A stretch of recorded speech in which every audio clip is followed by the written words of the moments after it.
اعوذ باللہ من الشیطان الرجیم بسم اللہ الرحمن الرحیم۔ السلام علیکم ورحمۃ اللہ وبرکاتہ۔ میرا نام حافظ بلال احمد ہے اور انشاءاللہ آج کی اس کلاس کے اندر ہم سورۃ البقرہ پڑھیں گے۔ سورۃ البقرہ مدنی سورہ ہے اور اس کے اندر 286 آیات اور 40 رکوع ہیں۔ تو سبق شروع کرتے ہیں۔ بسم اللہ الرحمن الرحیم۔ بسم اللہ، با کو سین کے ساتھ ملائیں گے۔ سین کے اندر صفت صفیر اور صفت ہمس یعنی سیٹی کی آواز، اور ساتھ میں سانس کو بھی ہم نے جاری کرنا ہے۔ بس بس، ٹھیک ہے، ایسے سانس باہر نکل رہا ہے۔ بسم اللہ، اللہ کے نام سے پہلے جب زیر آ جائے تو اللہ کا نام باریک پڑھتے ہیں۔ بسم اللہ، ہا کو را کے ساتھ ملائیں گے اور را کو پھر موٹا پڑھیں گے، را کے اوپر زبر ہے اس وجہ سے، اور ہا کے اوپر بھی صفت ہمس کریں گے، یہاں پر بھی جو ہے وہ سانس کو جاری کریں گے، میم کو لمبا کریں گے، کھڑی زبر ہے۔ رحما رحما نیر رحیم نیر را، یہاں پر را کو موٹا پڑھیں گے، زبر ہے اس کے اوپر، اور ہا کے اوپر پھر صفت ہمس آئے گی۔ اب یہاں پر ایک چیز سمجھنے والی ہے کہ جتنی بھی صفات ہیں ان کے اوپر جب جزم آتی ہے تو اس وقت وہ جو صفت ہوتی ہے وہ زیادہ واضح ہوتی ہے، ٹھیک ہے۔ اب یہاں پر ہا کے اوپر جزم تھی تو یہاں پر صفت ہمس جو ہے وہ زیادہ واضح ہے، اور اگر یہاں پر ہا کے نیچے زیر ہے تو اس وقت بھی اس کے اندر سانس جاری ہوگا، لیکن بنسبت جزم والے حرف کے اب اس کے اندر جو سانس جاری ہو رہا ہے وہ تھوڑا کم محسوس ہوتا ہے، ٹھیک ہے، لیکن سٹل جو ہے یہ صفت جو ہے اس کے اندر پائی جائے گی، یعنی کہ صفت ہمس۔ تو پڑھیں گے رحیم ہی، ٹھیک ہے، تھوڑا بہت سانس جاری ہو رہا ہے، لیکن جزم والے حروف کے اوپر سانس کا جاری ہونا زیادہ جو ہے وہ واضح ہوتا ہے۔ اور ہا کو لمبا کریں گے، یا مدہ ہے، اور جب رکیں گے تو یہ یہاں پر میم کے اوپر صفت توسط آ جائے گی، یعنی کہ آواز کو ہلکا سا کنٹینیو کریں گے، ایک دم ہی آواز کو بند نہیں کر دیں گے، اور دوسرا یہاں پر مد عارض آ جائے گی، یعنی کہ حروف مدہ جو کہ یا ہے اس کے بعد یہاں پر میم کے اوپر عارضی سکون آئے گا۔ تو عارضی جب سکون آتا ہے تو اس وقت مد عارض ہوتی ہے۔ تو دوبارہ پڑھیں گے، بسم اللہ الرحمن الرحیم، الف لام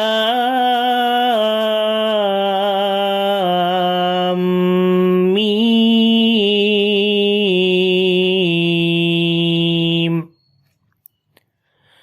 الف لام میم۔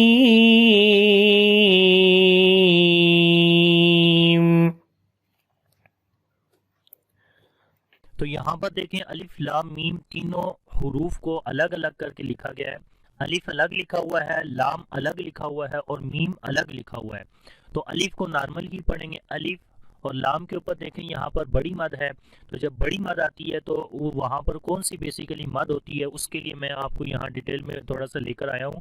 اگر یہاں پر دیکھیں کہ لام الف زبر لا ہے اور اس کے بعد میم کے اوپر جزم ہے، ٹھیک ہے، یعنی کہ یہاں پر آگے جو میم ہے نا اس کے اوپر شد تھی، تو میم کے اوپر شد کیسے آئی وہ یہاں پر بتایا جا رہا ہے کہ یہاں پر دو میم جب اکٹھی ملی، یعنی لام کے آخر والی میم اور پھر یہ میم جو لکھا ہوا اس کے شروع میں جو یہ ریڈ کلر میں میم ہے، یہ دونوں جب آپس میں ملے تو اس وقت میم کے اوپر شد آ گئی، اور زیر جو ہے یہ اس میم کے نیچے جو میم کا جو پہلا میم ہے اس کے نیچے جو زیر تھی وہ جو ہے یہاں پر آ گئی، یعنی کہ لام کا میم ساکن اور میم کا پہلا میم جو زیر کے ساتھ ہے ان کو ہم نے آپس میں ملایا تو یہ ایک مشدد حرف بن گیا جو کہ زیر کے ساتھ تھا۔ تو یہاں پر اب جو مد ہو رہی ہے وہ یہ ہے، جو قاعدہ ہے وہ بھی میں آپ کو بتا دیتا ہوں۔ جب حروف مدہ کے بعد، کیونکہ لام الف زبر لا ہے، الف سے پہلے جب زبر آئے تو وہ الف مدہ ہوتا ہے، تو یہ حروف مدہ میں سے الف مدہ ہے، اور جب قاعدہ یہ ہے کہ جب حروف مدہ کے بعد آگے والا حرف کے اوپر جو ہے وہ سکون اصلی ہو، یعنی کہ اس کے اوپر جزم ہو. تو یہاں پر یہ دیکھیں میم کے اوپر بیسیکلی جزم تھی، تو اس وجہ سے جب حروف مدہ کے بعد آگے والے حرف کے اوپر سکون اصلی ہو، اصلی سے مراد کہ وہ پڑھی جاتی ہے، وہاں وہ ٹیمپریری نہیں ہے، عارضی طور پر یہ میم کے اوپر جزم نہیں ہے. لام کو ہم جب اکیلا بھی پڑھیں نا، لام، تو آخر میں میم ساکن پڑھی جاتی ہے، تو مطلب کہ وہ اس کی اصلی جو ہے وہ اس کے اوپر جو ہے وہ سکون ہے، میم کے اوپر جو سکون ہے وہ اصلی ہے. ٹھیک ہے، اس لیے قاعدہ یہ ہے کہ اگر حروف مدہ کے بعد اگلے والے حرف کے اوپر سکون اصلی ہو تو وہاں پر جو مد ہوتی ہے تو وہ مد لازم حرفی مستقل ہوتی ہے. مد لازم اس وجہ سے کہ حروف مدہ کے بعد سکون اصلی آ گیا، اور حرفی اس وجہ سے کہ یہ ایک حرف میں ہے، لام ایک حرف ہے. ٹھیک ہے، اور مستقل اس وجہ سے کہ میم کو ہم میم میں ملا دیتے ہیں تو اس وقت میم شد والی آ جاتی ہے، تو لام کے بعد میم شد والی پڑھی جائے گی. تو اس لیے حروف مدہ کے بعد اگر شد والی میم آ جائے تو وہاں پر مستقل ہوتا ہے، یعنی مستقل سکل سے نکلا ہے، سکل کا مطلب ہوتا ہے بوجھ، تو یعنی کہ بوجھ ہے. اگر خالی جزم ہوتی تو پھر اس وقت مخفف ہوتا. اور اسی طریقے سے جو آگے والی مد ہے میم کے اوپر والی، یعنی کہ یا کے اوپر جو مد ہے، یہ یہاں پر میم پہ جو مد تھی یہ اس میم کی اب میں بات کر رہا ہوں. تو یہ بھی حروف مدہ ہے، یا حروف مدہ میں سے ہے، یا کے اوپر جزم اور اس سے پہلے زیر ہے تو یا حروف مدہ میں سے ہے. تو یہاں پر حروف مدہ کے بعد آگے بھی میم آ گئی، اور یہ میم کے اوپر جو جزم ہے یہ بھی سکون اصلی ہے، یعنی کہ جب بھی ہم میم کو پڑھتے ہیں تو آخر میں میم ساکن ہی پڑھی جاتی ہے. تو جو اس کے اوپر جو سکون ہے، جزم کا جو سائن ہے، یہ اس کا اصلی ہے. ٹھیک ہے، تو یہاں پر اب جو مد ہوگی یہ مد لازم حرفی مخفف ہوگی. ٹھیک ہے، مخفف اس وجہ سے کہ میم کے اوپر جزم ہے، اور یہاں پیچھے مستقل اس وجہ سے تھی کہ میم کے اوپر شد آ گئی تھی. آپ نے یہ نہیں دیکھنا کہ پہلے تو جزم ہے نا، تو یہاں پر ایک دوسرا قاعدہ بھی آ گیا ہے کہ اگر میم ساکن کے بعد میم آ جائے تو وہاں پر ہم ادغام کرتے ہیں. تو اس لیے ادغام کا مطلب یہ ہوتا ہے کہ ساکن حرف کو متحرک حرف کے اندر ملا دینا. تو جب دونوں کو ملائیں گے تو یہ ایک متحرک حرف یہاں بن گیا جو کہ مشدد ہے، میم زیر می والا. تو اس وجہ سے حروف مدہ کے بعد اب شد والا حرف بن گیا. تو حروف مدہ کے بعد جب شد والا حرف آئے تو وہ مد جو ہوتی ہے اس کو بولتے ہیں مد لازم حرفی مستقل. اور اب یہاں پر آگے جو مد ہے میم کے اوپر یہ ہے مد لازم حرفی مخفف، یعنی تخفیف ہے اس کے اوپر، اسی وجہ سے اس کے اوپر سکون ہے اور اس کو مخفف بولا جاتا ہے کہ اس کے اندر تخفیف ہے.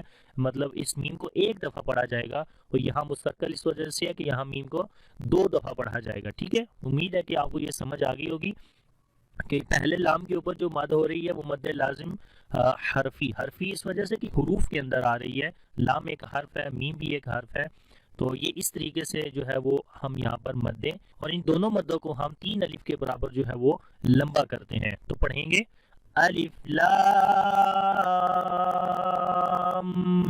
اور جب لام کو میم کے ساتھ ملائیں گے تو اس وقت غنہ بھی کریں گے، کیونکہ میم کے اوپر جب بھی شد آتی ہے میم اور نون کے اوپر تو وہاں غنہ کرتے ہیں. تو جب لام کو میم کے ساتھ ملائیں گے تو وہاں پر ہلکا سا ہم نے غنہ کرنا ہے 1 الف کے برابر، لام کو 3 الف لمبا کرنا ہے، پھر غنہ 1 الف کریں گے، اور پھر میم کو 3 الف دوبارہ لمبا کریں گے. تو پڑھتے ہیں الف لام میم ذالک الکتاب ذالک الکتاب لا ریب فیہ لا ریب فیہ ھدی للمتقین ھدی للمتقین. ذالک الکتاب، تو یہاں پر ذال کو نرم پڑھیں گے اور اس کے اوپر کھڑی زبر ہے، لمبا بھی کریں گے. ذالک، کاف کو باریک پڑھیں گے اور لام کے اوپر صفت توسط ہوگی، آواز کو ہلکا سا جاری کر کے پڑھیں گے. پھر اس کاف کو باریک پڑھیں گے، تا کے اوپر کھڑی زبر ہے، لمبا کریں گے 1 الف کے برابر. ذالک الکتاب، ٹھیک ہے، جو آواز جاری ہوتی ہے اس کے اوپر غور کرنا ہے، صفات کے اوپر خاص طور پہ. کل کتاب، کل، اور اگر آپ نے یہاں پر جلدی سے پڑھیں گے لام کے اوپر تو پھر وہ صفت، لام کی جو پراپر صفت ہے وہ ادا نہیں ہوگی. جیسے ذالک الکتاب،